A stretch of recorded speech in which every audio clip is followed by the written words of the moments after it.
Hey, what's going on everyone? So, back again for another video. So in my most recent Evergreens games video, I showed a number of games which I personally love playing on a regular basis. And the first game I showed was Shadow Warriors on the original Game Boy. Once again, this is one of my favorite games ever, but ultimately it's also a candidate to start this topic off with. So, like I say in the title, both the Nintendo Switch and the Steam Deck, to me, and handheld consoles in what I perceive as handheld gaming in its purest sense. But I bet you're thinking, but clocked it, you literally hold these consoles in your hands and play games portably, right? Tell me something. Are you stupid or something? Well, yes, of course this is true. We can play these platforms portably. But what I want to discuss here is what I always considered as handheld gaming and why I think it might be almost officially dead within the realms of the big hardware manufacturers, maybe. Always maybe, right? We never know the future, right?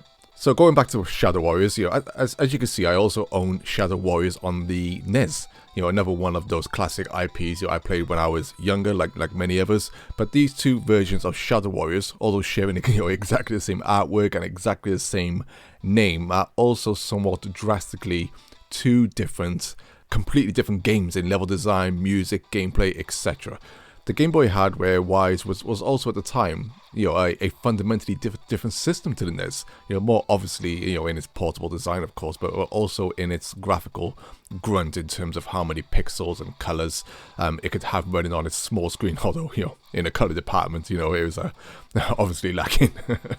So the Game Boy was for many families, including my own, a sound yet budget entry into the world of video games, a platform both in hardware and software much cheaper than its technically mightier home console sibling, yet still equally as rich and diverse in its software offerings. And although Game Boy wasn't the first handheld gaming device to hit the market, it was the one that propelled the sector into the stratosphere, opening up a new and unique avenue in the gaming landscape, one that filled a growing niche for both consumers and developers.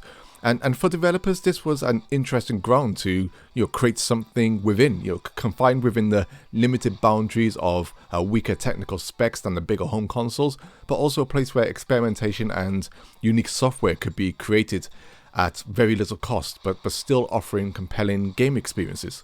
So, like I said, stick with Shadow Warriors just a moment longer. The world of video games back then was a funny place. Arcade gaming was, still was the king, and even, the mightier home consoles got scaled down versions of those arcade classics, and the handhelds got even further scaled down versions of the home console versions. But quite often developers would use use the name of an IP. And create something perfectly designed, not just for the handheld specs, but also with the idea in mind that this is indeed a portable game, and people will most likely not spend as much time on a handheld game as they would on a home console game, at least back then.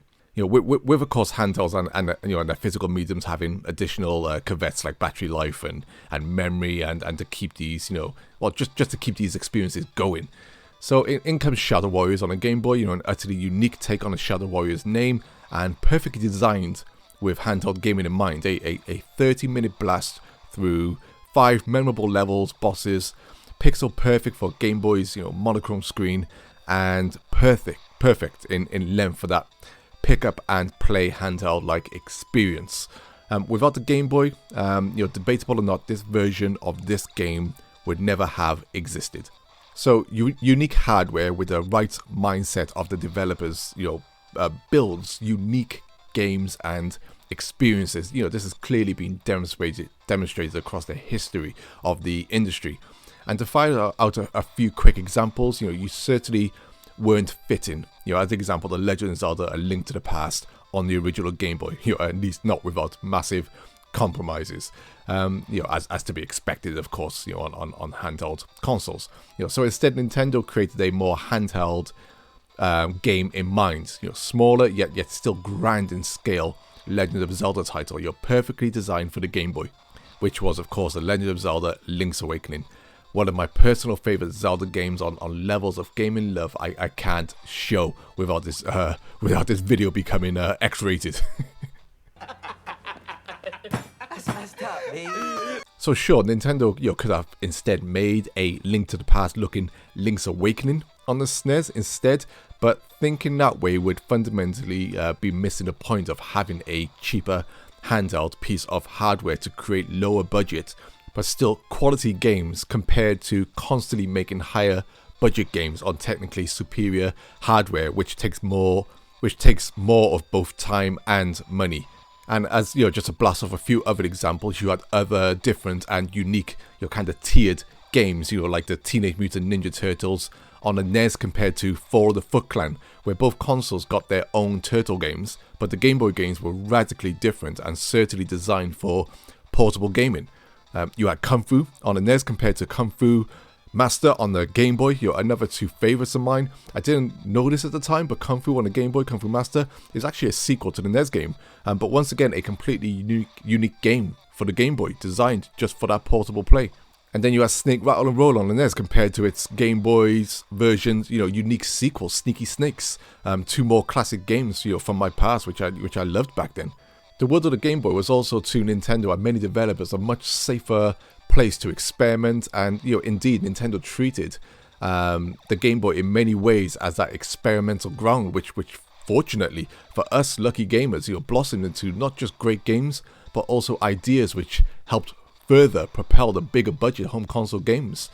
And also a £30 Link's Awakening was much better bargaining chip for the smaller budget clocked it family than constantly asking for £60 SNES or Mega Drive games back then. Another example, would you think Xbox 360 and PS3 owners would have been interested in an old school top-down GTA on home consoles after recently playing Grand Theft Auto 4? Come on now, it just wasn't going to happen. Chinatown Wars, especially on the Nintendo DS, is a perfect portable game taking full advantage of the DS's unique hardware features, and I 100% believe that this game wouldn't have existed at this time if handhelds weren't around. Pure handheld gaming inspires a wealth of ideas that in many ways would not work on a home console crowd for the most part, or would be difficult to sell given the marketing and nature that some of the more powerful hardware manufacturers were pushing. The DS had original games like Electroplankton, Ghost Trick, Feel the Magic, and the Rub Rabbits. I love those games. Another Code, another classic game, and hell, even Pac Pix. There's nothing fundamentally saying that these types of games can't exist on home consoles, but there's strong arguments that given the marketplace and many platforms at the time, these types of experiences were not marketable on those platforms, and once again the ideas and the budget for them might have never come into existence without the lesser financial risk and the unique prospect of handheld gaming. Do you think Nintendo would have given Camelot the budget to make a single massive Golden Sun RPG on the GameCube in full 3D?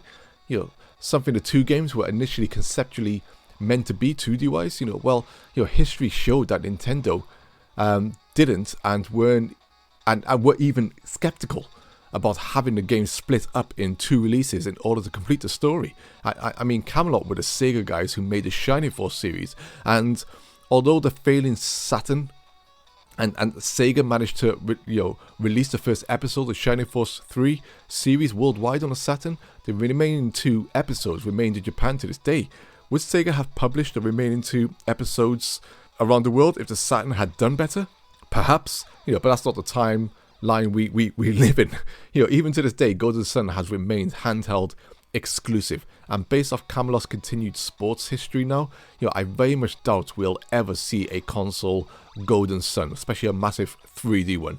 With the Game Boy Advance, there would be no Golden Sun, and hell, even the Mario Golf series, we still have yet to get a full-on RPG mode similar in scope and scale to Mario Golf on the Game Boy Advance. Nintendo are seemingly not interested enough to go that far on a bigger budget, at least in terms of Golden Sun. Obviously, we can see stuff now with Xenoblade and stuff, but as of right now in this timeline, we do not have any more Golden Sun. especially on home consoles. So after those few examples, I could have listed a ton more, of course, given all that history, but hopefully I've made my point. So, so what does that mean for the Nintendo Switch and Steam Deck? Well, for effectively the first time in history, portable devices from big gaming manufacturers, especially Nintendo, given their history in the handheld space, for the first time, these platforms are virtually neck and neck with their home console counterparts or competitors. I of course mean neck and neck in terms of being able to deliver virtually every game in a very similar fashion to what's available on what we consider traditional home consoles, even the most powerful ones. The Steam Deck at the end of the day has access to the Steam library, and given the right tweaking and settings, it could fundamentally play any modern game released in that library. The Steam Deck had also been declared as not going to receive any exclusive software. So as we know, it's a gaming PC in your hands, and for many that's naturally a glorious thing.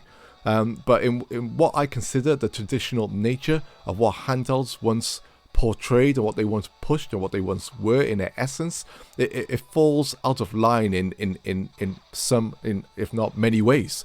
Its asking price, even for the smaller memory model, is no longer a budget entry price. And as I mentioned, developers aren't making exclusive games for this system, which in some ways, a need to exist because of its technical limitations. Obviously it's more powerful than the Switch, but it's still limited compared to the big console daddies out there.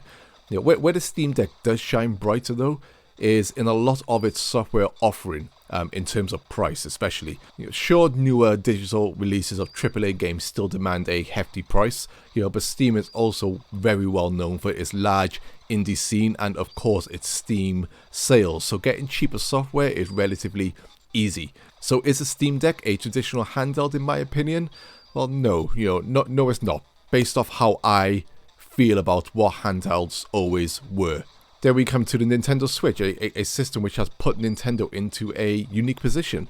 Now, as we now know, Nintendo have merged their hardware divisions into the same building to better make use of their team's assets. Nintendo EPD was formed shortly before the rise of the Nintendo Switch, Nintendo's first hybrid console, which for this moment in time, offers an era where Nintendo only have one platform on the market.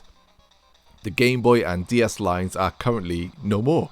It's the Nintendo Switch or nothing, I guess.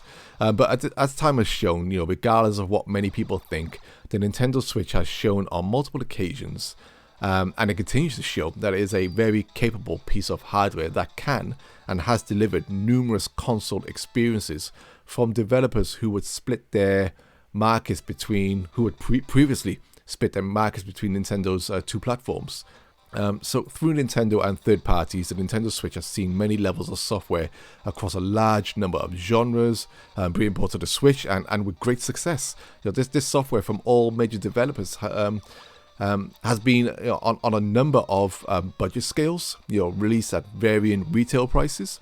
Now there's arguments as to the existence of many titles being purely because of Nintendo Switch's portable nature and how that became its greatest selling point. That's fine. Games like Octopath Traveler and Triangle Strategy being perfect examples of Square forming a specific team to create old school themed RPGs like software for the Nintendo Switch on a lower budget than something like Final Fantasy 15 or 16. It's not that games like Final Fantasy 15 or 16 couldn't exist on the Switch. I'm pretty sure they could with obvious compromises. But the point is, Square eventually saw a niche in the market and set to exploit it because of this handheld mentality. But this is another big thing about the Switch. Yes, it has a strong handheld element based off its unique hybrid design, but its software, for the most part, from the vast majority of major studios, are very home console like games in nature. The technical barrier for creating home console games on handhelds has been pretty much lifted. You don't need to create a Shadow Warriors like game on a Game Boy. You can now just put Ninja Gaiden on there, or similar other games like Bayonetta 3. And although games are still slightly cheaper than PS5 games and Xbox Series games, they can still command a fairly regular price tag. The budget side now, of course, comes from smaller studios and indie developers creating their own budget games. But this is on every platform, so developers don't even really need to worry about where they publish it for the most part or how they design it. Nintendo, responded somewhat with the Switch Lite, a cheaper version of the standard Switch model to help parents give their children access to a platform and a software library. But Breath of the Wild is still a full-priced and full home console Zelda. This of course doesn't mean that Nintendo themselves or developers release smaller budget games. But the thought process in terms of hardware, I feel, has drastically changed when they decide to create many such titles. I guess the mobile market is now more in line with what portables used to be, perhaps, than the platforms we have today. That's certainly something to think about. So basically, with the Switch, Nintendo no longer have to make a Mario Kart Super Circuit or a Metroid Fusion, because now they can just make a Mario Kart Double Dash or a Metroid Dread. As I doubt people would now accept the former in those styles as major releases for this type of platform. Although even with the 3DS, we were already getting pretty close with this. But luckily, we still got things like A Link Between Worlds on the portable side, compared to a Skyward Sword on the console side. But to wrap this up, I do truly miss what Handheld used to be in their purest forms.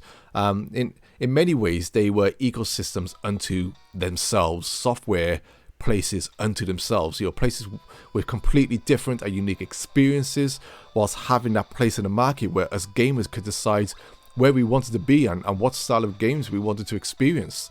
This was also the same for developers. Many of which who struggled with the rise of HD consoles and the budgets that followed, and just wanted to make small, cheaper yet fulfilling software for a crowd who appreciated it in their hands rather than on their TV. Some think it'll be hard for Nintendo to release a dedicated handheld now with inferior specs to their home console counterparts. Personally, in my opinion, I think both the market and developers will always crave a platform that offers a lower budget experience with unique software. People love great devices, unique devices at the end of the day, something similar to the Playdate, which my good friend GamingWithMe showed off in his channel. Make sure you check his video out. What is up, guys? It is Robert of GamingWithMe! And I'm actually very excited about this. As you can tell by the title, we are unboxing a goddamn Playdate. And if Nintendo released a 2D HD handheld platform, imagine that, a 2D HD handheld platform, not 2.5D, not with 3D capabilities, but just pure 2D HD handheld pushing technology goodness. Purely designed, like I said, for the high quality 2D gaming on the go. Shit, boy. I'd be there in a flash, and I'm sure many other developers would.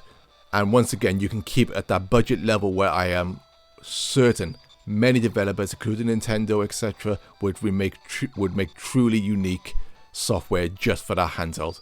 I guess this in many ways is just another example of how supposed inferior hardware can get developers to create truly unique experiences by forcing them to think out of the box with the limited tools they have. There's always a special magic there, I feel, when it comes to things like that. So hopefully, you made it this far. Probably a long video. What are your thoughts on handheld gaming? Is simply playing any game in handheld mode considered portable gaming to you? Or are you more traditional like me, who craves a more unique environment like we used to have with classic handheld gaming? So as always, thanks for listening all. Take care as always. I'll reply to every single one of you like I say. Take care and peace.